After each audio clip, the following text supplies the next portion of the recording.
Eliana, bonjour. Bonjour Daniel. Alors, de quoi allons-nous parler aujourd'hui? J'aurais aimé vous parler de Shai Agnon, mais je l'ai déjà fait. Et en fait, Shai Agnon, si il est connu aujourd'hui et si on connaît toutes les œuvres qu'il a écrites, eh bien c'est grâce à une personne. Il s'agit d'Emouna Yaron. Alors Emouna Yaron, qui est née à la date d'aujourd'hui, c'était le 16 juillet, mais en 1921, était la fille aînée de Shai Agnon. Et c'est d'elle dont j'aimerais vous parler ce matin, car sans elle, eh bien on ne pourrait pas connaître tout ce qu'on connaît de Shai Agnon. Et peut-être les plus grandes œuvres, en particulier le célèbre roman inachevé qu'elle a, elle, achevé, qui s'appelait Shira. C'est pas véritablement inachevé, disons qu'il n'avait pas fait de relecture et il avait écrit ce roman un peu à droite à gauche, il y avait des petits morceaux à droite à gauche, et c'est elle qui a fait ce travail, de remettre tout cela ensemble et de l'amener de l'amener à sa publication. Alors elle est née, donc c'est la fille d'Esther et de Shai Agnon. Elle est née à Königsberg en Allemagne en 1921, et avec ses parents elle va ensuite vivre à Hambourg. C'est là que va naître son frère Shalom Mordechai, qui plus tard se fera appeler Chemdat.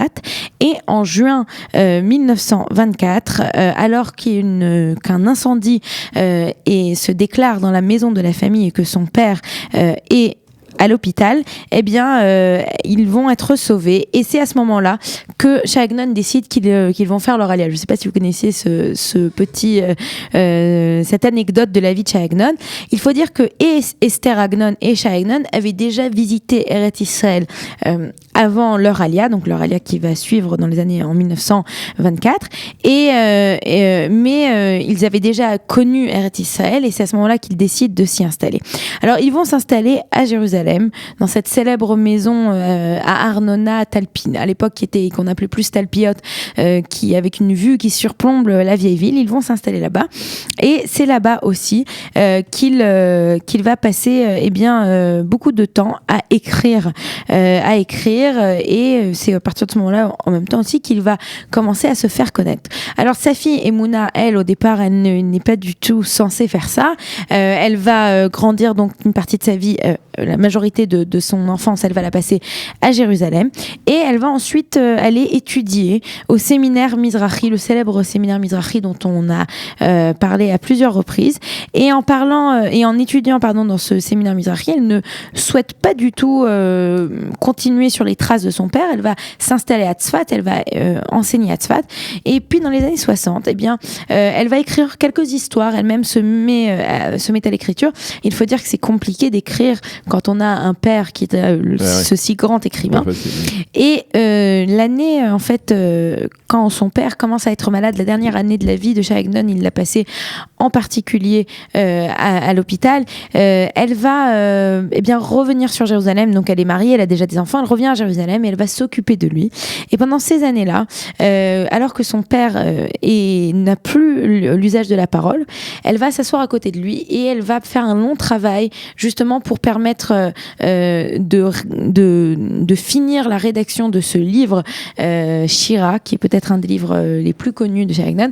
Alors elle raconte qu'au départ son père n'avait pas voulu qu'elle l'aide à la mise en page de ce livre, et parce que dans cette histoire il y a bien une histoire qui est d'une femme pas mariée avec un homme marié, donc il voulait pas vraiment que sa fille entende parler de ces histoires de tromperie, parce qu'il avait peur que ça l'affecte elle aussi.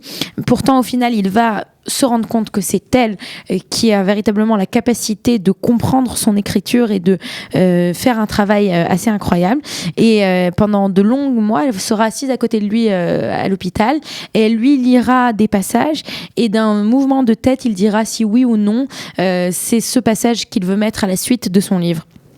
Elle va donc écrire, elle va donc s'occuper de cela. Et quand son père décède, au moment de son décès, juste avant, il lui dit il y a des histoires qui sont peut-être encore plus belles que les histoires que j'ai déjà publiées, je te demande à toi de les publier. Et c'est ainsi qu'elle va s'occuper pendant 30 ans, elle va passer 30 ans de sa vie à s'occuper de la publication des histoires et des romans de son père, en fait, au final, Shai Agnon elle se sera occupée, elle aura réussi à faire publier plus de livres que Shai Agnon lui-même aura publié de son vivant.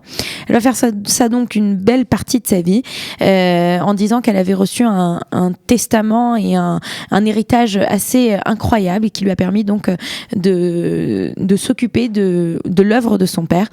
C'était important, je pense, pour moi de vous raconter l'histoire d'Emouna Yaron, parce qu'en fait, sans elle, on connaîtrait que la moitié du Shai Agnon que l'on connaît, et c'était important d'en parler aujourd'hui sur Studio Kalita.